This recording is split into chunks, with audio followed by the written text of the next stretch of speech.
So we're going to practice a few marks. The scale of this autumnal wreath is quite small, and as you can see in relation to my hand, so the size of your brushes that you're going to be using today are going to be quite small. The other reason why I've chosen to draw up this design quite small is because we're going to be looking at doing greetings card designs.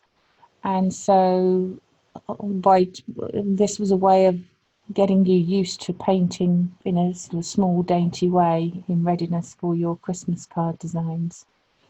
All right. So I have a lot of. There's so many beautiful leaves around, and it's just lovely going out of water. I mean, I've got this acer, which is actually a beautiful bright red. This is in my garden, and I also have an oak in my garden, at the end of my garden as well, an oak tree. And while we're in shutdown and while we're sort of limited on our visits and where we can go around, I'm a huge fan of just wandering around, picking up a leaf. You could just draw around it with a pencil and then start to drop in colour and just have some fun. And it's a great way, I find, of relaxing and practicing dropping in colour and changing colours, because you can just push your hand down, draw around with a pencil, and you've got an immediate little shape that you can practice filling in. So that I'm a massive fan of doing it, and they're just such beautiful colours. They're just so pretty. So you can't resist it really. So the largest brush that I've got is a number 6, although which is my favourite watercolour brush, and it's got a really nice point to it. So it's a professional Winsor & Newton professional watercolour sable brush, and it's a pointed round. So that means that the tip is slightly stretched a bit longer than a standard brush. That's quite a large one, and that's the maximum size I will be using. More realistically, I will be using much smaller ones here. So this one is a synthetic one. This is a Rosemary & Co brush. It's actually been cut or trimmed at the edges, but when it's wetted with water, it still comes to a fairly good point. And this one again, this one's an animation one. It's quite short and stumpy, and it's quite useful for doing little tiny leaves with edges on. But I'll show you them with brushes anyway. But what I would invite you to do on this practice page, I'll show you in a minute, is have a rummage at your little brushes. See if you've got some that are varying lengths, and just by pressing your brush on its side, you're going to be able to sort of get some really nice marks and way of suggesting leaves in a really quick and easy way. So I'm just going to mix up, just for argument's sake, I'm just going to mix up some sap green in a little puddle. So I'm not worried about colour mixing for our autumnal wreath yet. I'm just doing this, in fact I might add a bit of a darker green to it so that you can see it clearly. If you've got a dark green and you want to dull it down, stop it from looking so garish and bright, if you add a speck of purple to it, it'll make it go sort of greyish and kill the brightness of it, and it'll make it look more natural looking. So now I've loaded this little brush, and if you can just see it just by pressing on its side and then lifting it up, press and then lift, you can get some really nice little tiny little shapes really quite quickly. All I'm doing is pressing and then pulling it down. So have a look and see what your brushes are like and what they fan like when you press them on their side. So you can quite quickly, oopsie, I pressed too hard there. And then, I don't know, let's do another one there. And I'm just very lightly just flicking it down.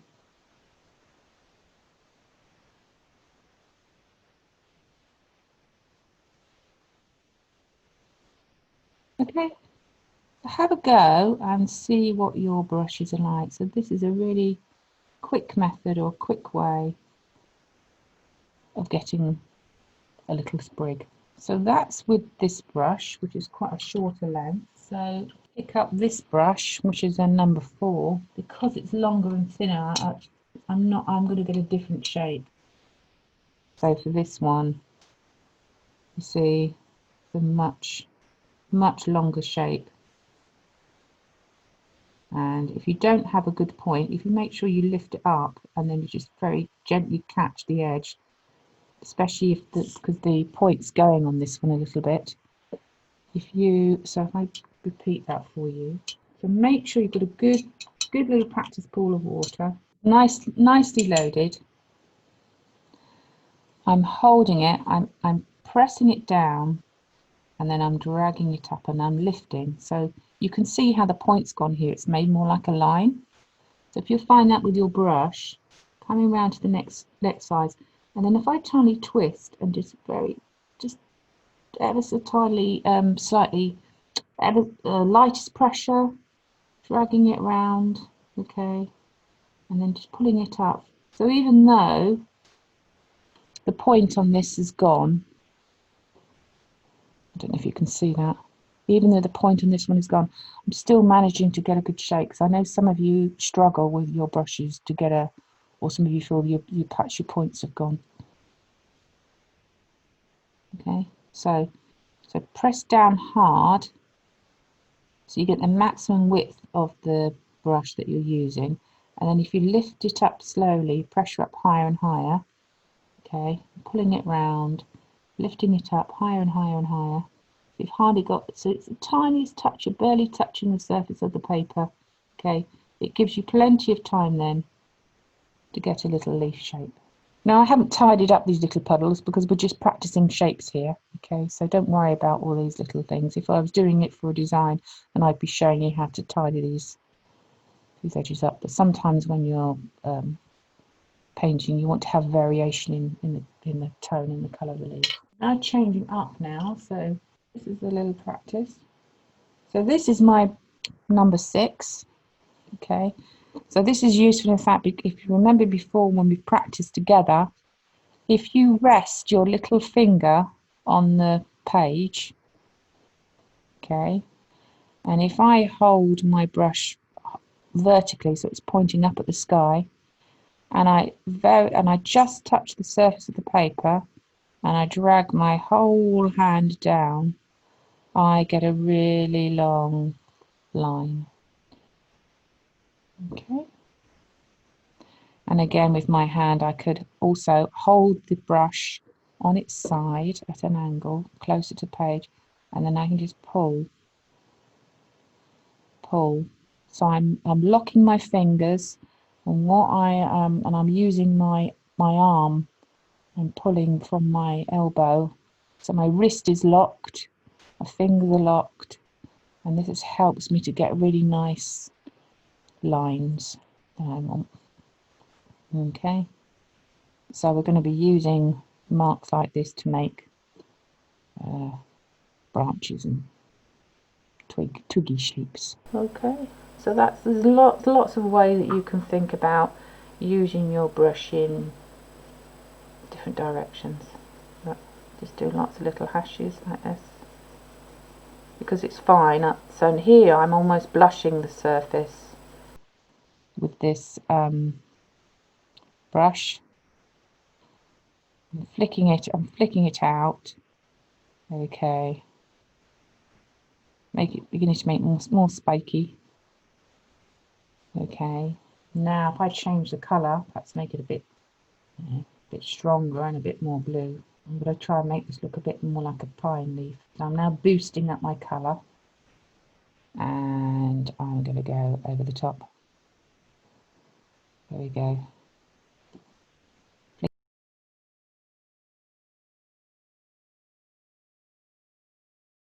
See how it livens it up. So the next thing we're going to practice is doing a rose hip, or filling in some, we're going to do some honesty. So there's my honesty, we'll do that. So just as we did with our lesson, we learned how to do a filling the honesty. This was because it's soft and frosty, we did a wet on wet. So we'll practice that again in a minute. And then the other thing that we need to do some of you, or most of you, I think, have done berries before. So I've got a rose hip here. So I'm going to mix up sort of an orangey, a little puddle of orange on one side and a puddle of red. So we're going to have a variation in colours. And I'm just going to suggest you just little practice berries. So I'm mixing up a couple of little puddles. It's just going to give you a bit of a head start, really. So I'm essentially mixing up a tonal variation, which I may or may not use, immediately on my plate. So on my plate, for my rose hip, I've got a sort of a cadmium orange colour, a cadmium red colour, and then a bit of brown. Okay. It's entirely up to you the way that it works, okay? Just as an example, all right? So, and we'll do it for red berries as well. Our first step when we practice berries, you don't necessarily have to draw a circle, but just to make it easy for you to see, I'm going to draw a shape. There we go. Like that. Okay, and then we've got some wiggly bits coming around the top. There we go. So there's my little rose hip shape. So we need to make our berry look three-dimensional, or rose hip look three-dimensional. So for me, my light source is on my right-hand side. So that's already telling me that I need stronger colour on this side and weaker colour and perhaps a space for highlight on that side. And because it's a light, you could, with a larger brush, do this straight away, okay? But I tend to slow things down for you so you don't get in a panic. So if you give it a little light wash with water first, okay, just to weten it down, then that way you won't get in a tizz-wazz or a bit of a panic, all right? So I'm going to scoop up my brush, and I'm actually using, I'll pick up my bigger brush actually. You'll find that if you want to do washes or leaves, you want to try and use a big brush, because it holds so much water before you have to change everything. So if I just touch this now, okay, and pull this round, I've now got that orange colour that I'm after, and I'm going to leave a little patch like that. And now I'm going to change colour. I'm going to pick up a bit of red, because sometimes they go like that, and I'm just going to dot it in. So I'm effectively mixing, colour mixing, or suggesting a change of colour on the page. And it's quite dark around the bottom, so I'm just tapping some dark, stronger red in. And now I'm going to pick up the brown, because I really want to emphasise this. And now I'm tapped up now, and I'm just pulling the brown in at the bottom. Okay, just tidying up the edge. Okay. Making sure it looks nice and tidy. There we are. And we can have a little bit more on this side. Oh, hang on, I think. Keep my head out of. Just going to pull that round just like that. There we go. So I've got a nice little bit of halo there. But if you wanted to move it round, you could do. I've washed my brush out, and I have wiped it on my piece of kitchen roll, so it's now a clean, damp brush. So if your little rose hip is too dark, or you think you need to lift it up a little bit, or you just want to tease it up, you can wipe it, look, just a little bit, okay, and just if you want a little bit more of the halo, let's say I wanted a little bit more around the top here, okay, because it's all soft and I've glazed it and on there, it's a nice, I'll just tidy it up a bit more on the edge. There we go, let's pull that down, just tidy that edge up a bit more. There we go. Alright, you can just tease a little bit more highlighting if you wanted to. That bit's gone over there, so I'm just going to soften that. There we go. And then I can put in a little bit more darkness. I'm just going to tweak that just a smidge. Because this is still settling and soft, I can just tap it a little bit more. There we go. Just to emphasise that softness around there. I'm just tidying up my edges just to make sure this is really nice. smooth shape all the way around. So that's how to do a big one. So now I'm going to show you, just with my cheap little brush, how to do a red berry. And we're going to do it the quick way, more of a suggestion. So I've just picked up some cadmium red deep. I'm not going to do any pre-wetting with water. We're just going to do it as, and we're just going to do them quite small. And I'm effectively going to do a C sort of shape. So I'm just going to draw it round like that.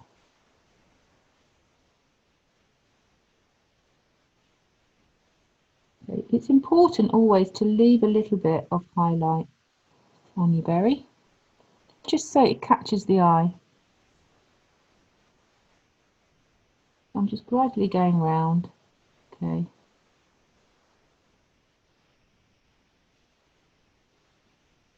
Drawing a circle or a C shape, okay, and then just filling it in a little bit. And you can see how you can start to suggest little berries that you want. And I'm just making sure this brush is well loaded. It's quite a small one. Okay, it's not one of my pointed round botanical ones, because I do know that not all of you have a botanical brush, so that's the reason why I'm using this one for some of it, because a lot can depend on the quality of your brush. You need good brushes to get good shapes. Okay, and if you find you're struggling getting, better to spend your time just drawing around, get the shape that you want to.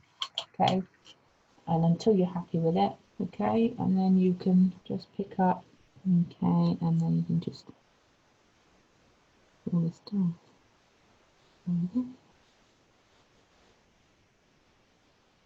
There we go. So there we are. It's a little suggestion of some little berries. So I think it's really good fun just to have a little bit of a play with shapes. So let's try something else before we start diving in. So I'm going to do my big circular shape now, and I'm just going to put a little in the top. You could use a pencil for this. Okay, so there is my suggestion for my little piece of honesty. So it's quite subtle. So the honesty, we made ours quite lilac-y. So what I'm doing is I've got a greyish colour. You can make it as warm or as cool as you like. Okay, you can make it quite bluish if you like. So if you've got your greenish purplish on your page, on your plate, sorry, and then you add a little bit of the orange, you then get grey. Okay, so here's my green, this is my sort of purpley patch here. Okay, and then the yellow, if you remember, yellow and purple make grey, so here's my purple and there's my golden colour. So because the two are opposite each other on the colour wheel, they make a greyish colour. Look, there's my dirty purple. Okay, and then if I pick up this, it's going grey or brownish grey according to how much orange I add to it. Okay, so that's how you can mix a grey. You remember? You remember me doing that before. So for this honesty, which was, as I say, we did last week together, most of us did. What we did was, for those of you who don't know, you want to wet the whole circle with water because we want a soft, misty effect. And it always takes the panic out of painting. You want a soft effect. Okay. So I'm just making sure I've got a nice circle and not too much water. So I want it looking shiny, but I don't want a huge puddle or a huge blob at the bottom. Okay, so it's shiny, and I can pick up my greyish colour that I've mixed up, and I can say, right, I want to have I'm going to wait just a few seconds. I think, right, okay, I want to have a bit dark here, and perhaps a bit of a dark bit down here. So we're painting in patches. We want to have a patchy shape and patchy filling in. And I'm just going to leave it, you know, because we don't want to have a smooth blended shape. We want it to look a bit patchy. Okay, and you can be any amount of random little dimples as you like. Okay, quite like that. So I'm going to stop. Doesn't really matter at all. But the main thing to remember is, because I've pre-wetted this with water, as the pigment starts to settle, you're going to get these really pretty little fuzzy edges, which is what we want to suggest the honesty in the way that it's catching the light. And when I let it get bone dry, if I decided, so for example in this light, the honesty is looking quite golden, well, this is quite cool and quite grey.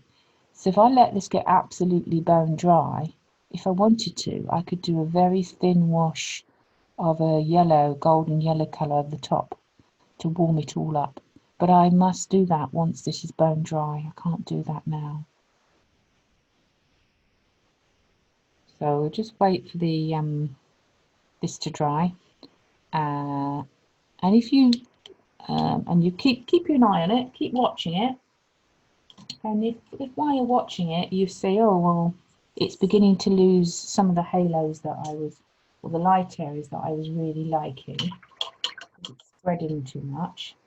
As long as you keep an eye on it, you can, because it's still soft and settling, you can wipe some of these bits out if you decide that you want to really emphasize the whiteness of it. So I can say, right, okay, I want to bring some of this whiteness back.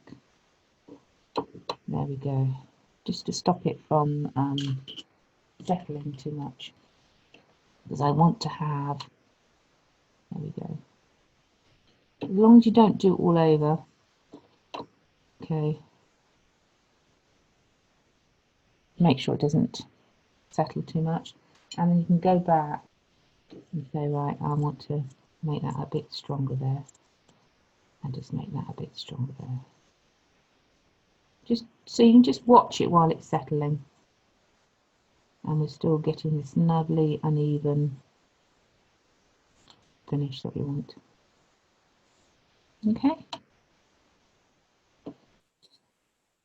so just say, for argument's sake, I'm gonna, let's just do a wibbly line. I don't know, wiggly woo. There's my very wiggly shape. Okay. What I need to do to give myself a head start, we're going to do a fast method of doing leaves. I need my bright yellow, and I'm going to need a brown. So I'm mixing them up at the moment. So I've just gone for my Winsor yellow or bright primer yellow. I'm just going to some burnt umber. And I'm just going to do a fast method of suggesting it. I'm not going to do a true botanical way.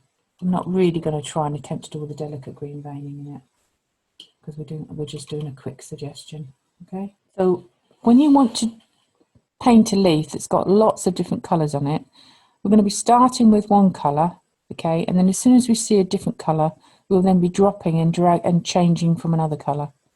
Okay, so let's say, for argument's sake, the top of this oak leaf is green.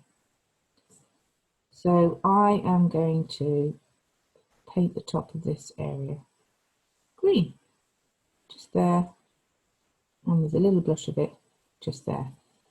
Right, to avoid a harsh edge, I have got to immediately pick up, oh, I'm just blotting it, pick up some yellow,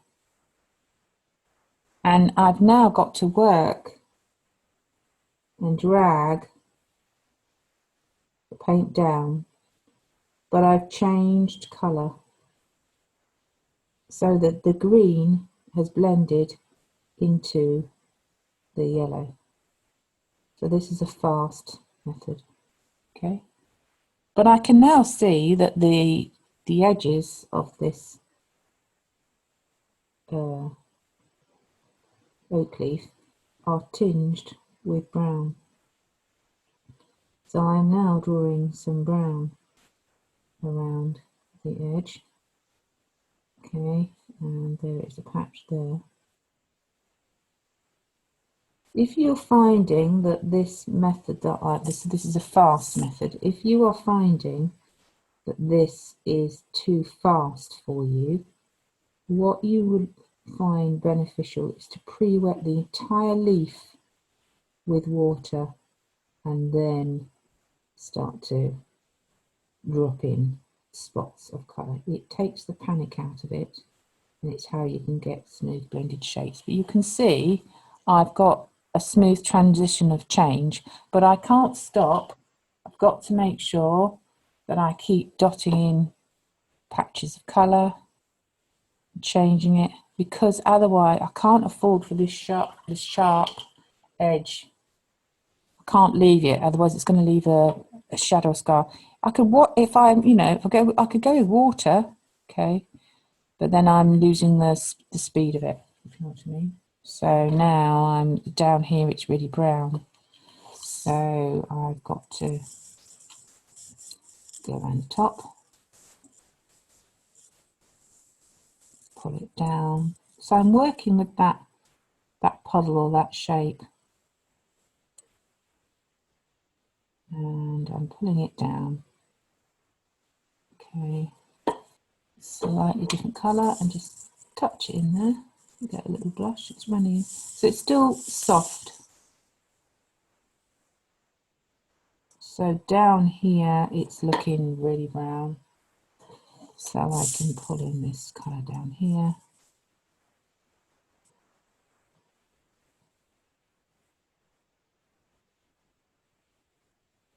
So just for speed, if you pick up a bit of navy blue and add it to your brown, it's going to go more sepia like.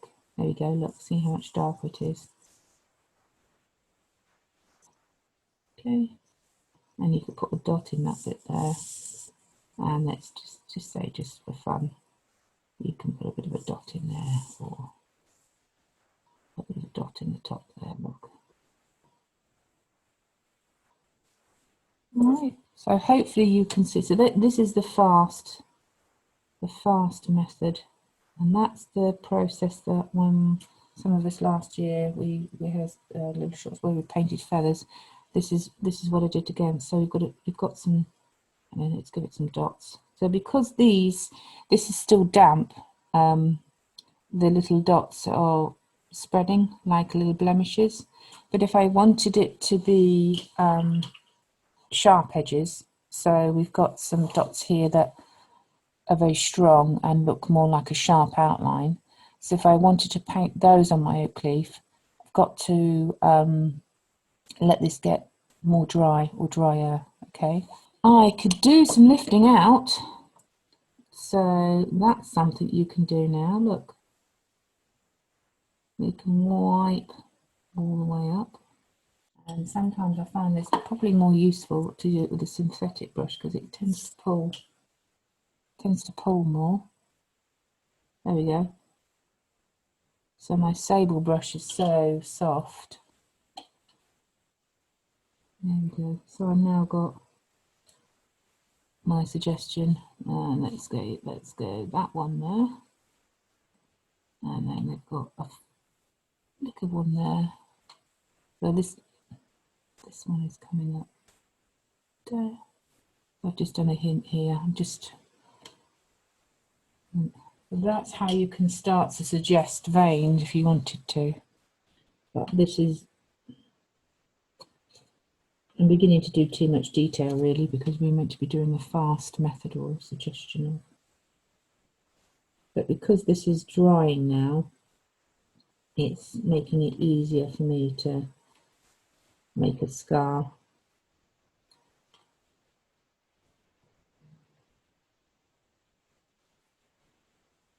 Right, so that's sort of a rushed way of painting the leaf. Let's just tidy that edge up, which I caught with my hand. There we go.